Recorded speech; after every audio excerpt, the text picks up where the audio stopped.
everybody, welcome back to my channel. Super excited, I have a new video for you guys today. It's been a while since I posted, so I'm really excited and anxious to get more stuff, more content on the channel.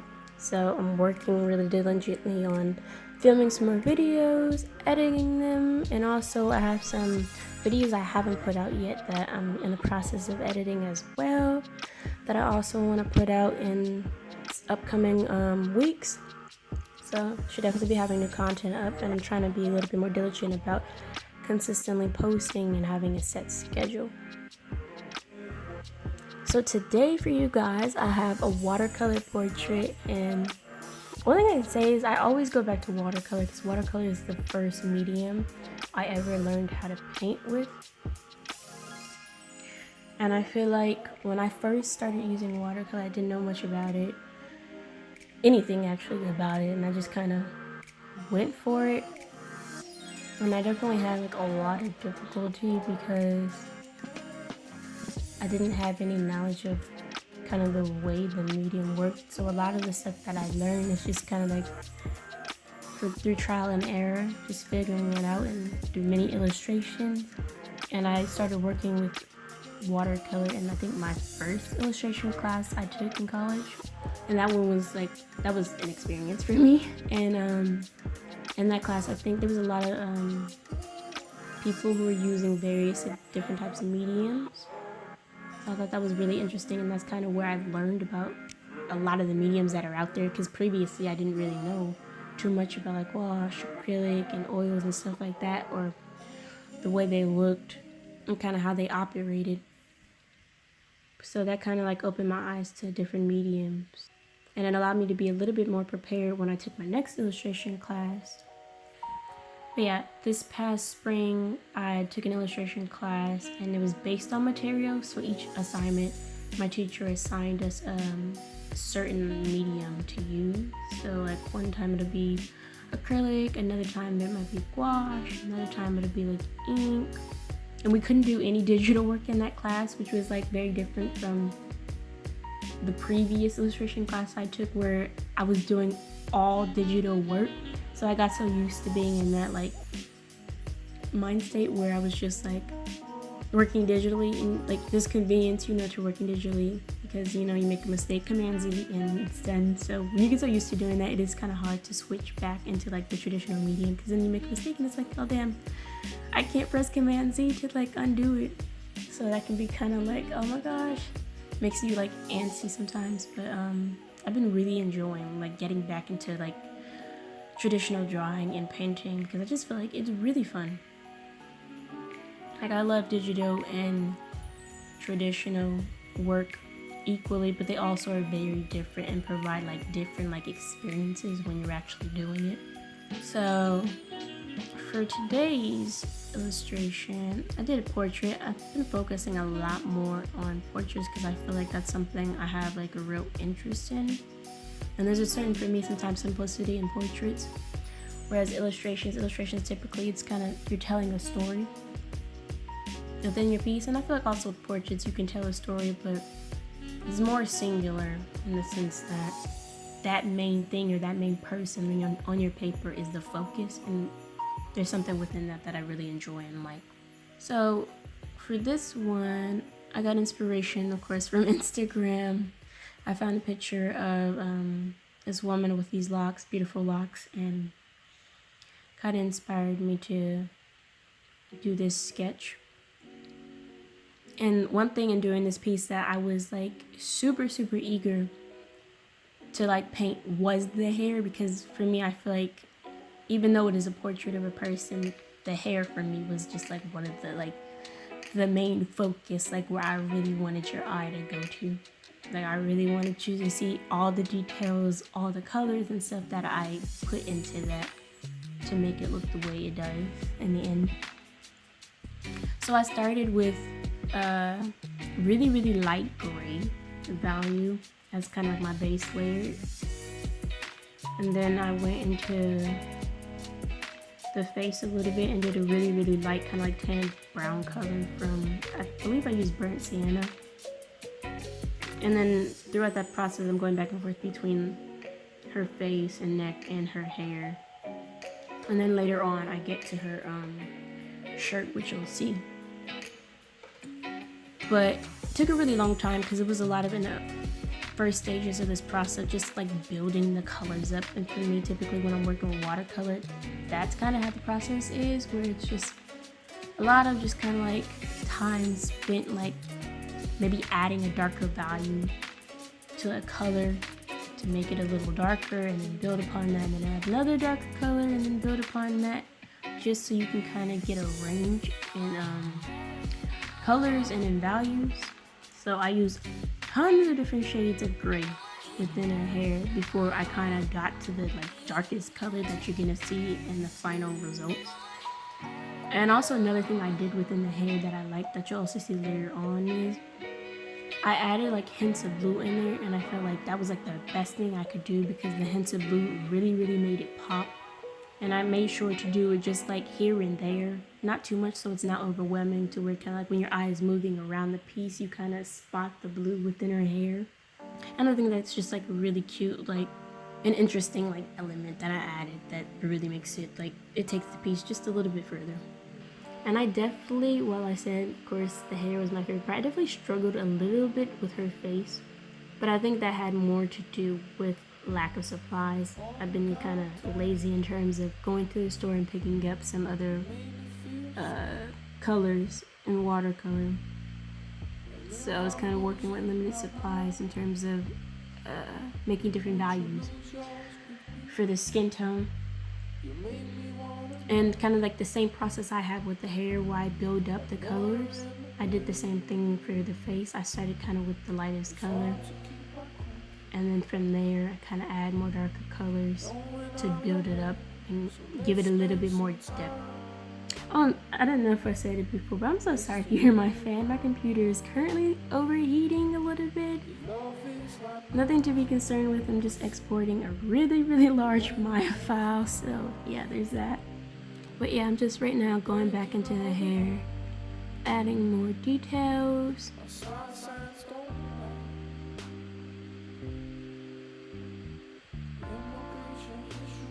And with this piece too, I found it like at times I kind of had to refocus myself because it was really like easy to get kind of like stuck in just like one strand or one like lock, and just kind of be stuck on that one, trying to get that one to look like as perfect as possible. There's a lot of times where I just kind of like looking at it and like looking back at the reference, trying to see, and in some spaces I kind of made the choice to just do a solid like layer, and then in various parts add a little bit more like texture to it so it looks kind of like distressed and more natural, instead of trying to focus so much on making like every single individual lot like look like it has texture. And then also with this one, because she had kind of like highlights too, I left certain areas for a while white, and then kind of midway towards the end I start going into those spaces that are more like lighter and like highlights, and kind of reactivating the layers to blend it out, to make it look a little bit more seamless. And I've been like recently, I've been going on Instagram a lot and just kind of getting a lot of inspiration with a lot of different artists. And watercolor is one of those like mediums. Like for the longest time, I just didn't think it was possible to push the medium and get a super representational or realistic depiction using the medium, because I felt like it had limits to it. And it's just through looking at different people's Instagrams who like their main medium they use is watercolor, I've been able to see just like a lot of like amazing art where they really are pushing it, and you can really see like some of the biggest like capabilities when it comes to using the medium. So that's given me a lot of inspiration. And I've been like writing out and making more plans and stuff for some future illustrations that I want to do, as well as some other mediums, because I've been looking at work from artists who specialize in acrylic, others who specialize in oil. And oil is like one of those mediums where it can look so amazing, but at the same time it can give you so much grief in like the earlier stages. I remember the first time I worked with oil, it was just like so strange to me, and like I had such difficulty with it because it's just like it's unlike any other medium, I feel like. But once I kind of like pushed through those like difficult stages of painting, I was able to get to like what I call like the beautiful stage, and like out of like the ugly stage, as I like to call it. And I'm just like, wow, this is like what it can look like when you like get through it and like persevere. So I definitely have some future plans to do some illustrations in oil, but also oil is really expensive too, so I'm kind of pushing that towards like the bottom of the list in terms of what I want to focus on right now.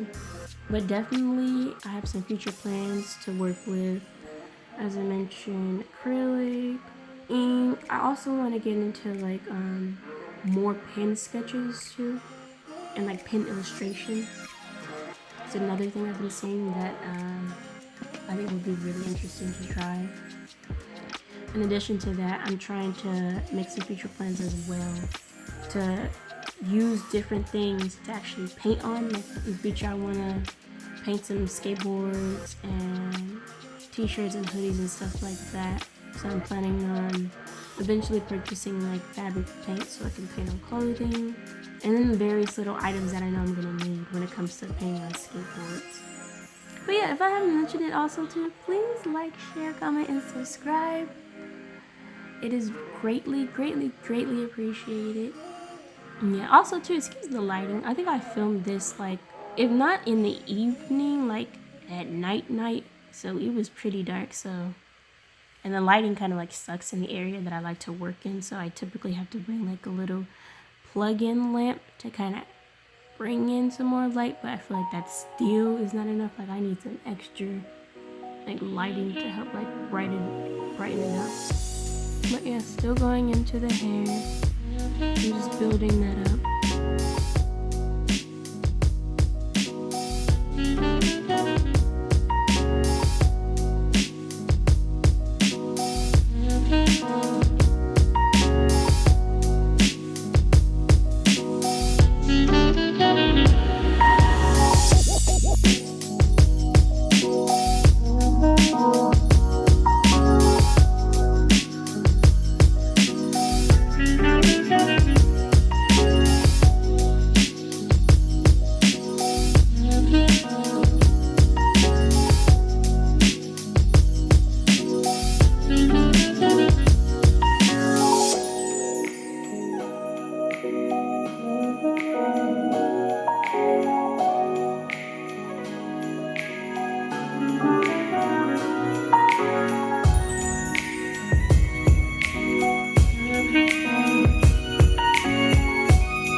Oh God, time, you made me feel sweet. And if I'm losing my mind, would you lose yours with me? You make me wanna melt like butter in the pan. It's hard to keep my cool knowing I'm your man. So let's spend some time wasting it away. Your love is like music, you went and changed the game. We're breaking all the rules, our star signs don't match. Immigration issues, trying to prove I'm with you. I'm gonna miss you, would hate to see you go. Wish time could just go slow, would truly dim my heart. It's only time apart, and in no time we gon' be right back. Right by my side like a monkey on my back. It's been a ride and we know when it's done. I guess you need the lows to know when you're up.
you lose yours with me? You make me wanna melt like water in the pain. It's hard to keep my cool, knowing I'm your man. So let's spend some time wasting it away. Your love is like music, you went and changed the game. We're breaking all the rules, our star signs don't match. Immigration issues, trying to prove I'm with you. I'm gonna miss you, we'll hate to see you go. This time we just go slow. We'll truly dim my heart. It's only time apart. In no time we gon' be right back, right by my side like a monkey on my back. It's been a ride and we know we need it done. I guess you need the lows to know when you're up.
Okay, we are basically at the end of the video. I hope you guys enjoy. I hope you guys tune into my next video because it's going to be crazy, super interesting. And also make sure you like, share, comment, and subscribe. It's extremely appreciated. And thank you. I'll see you next time.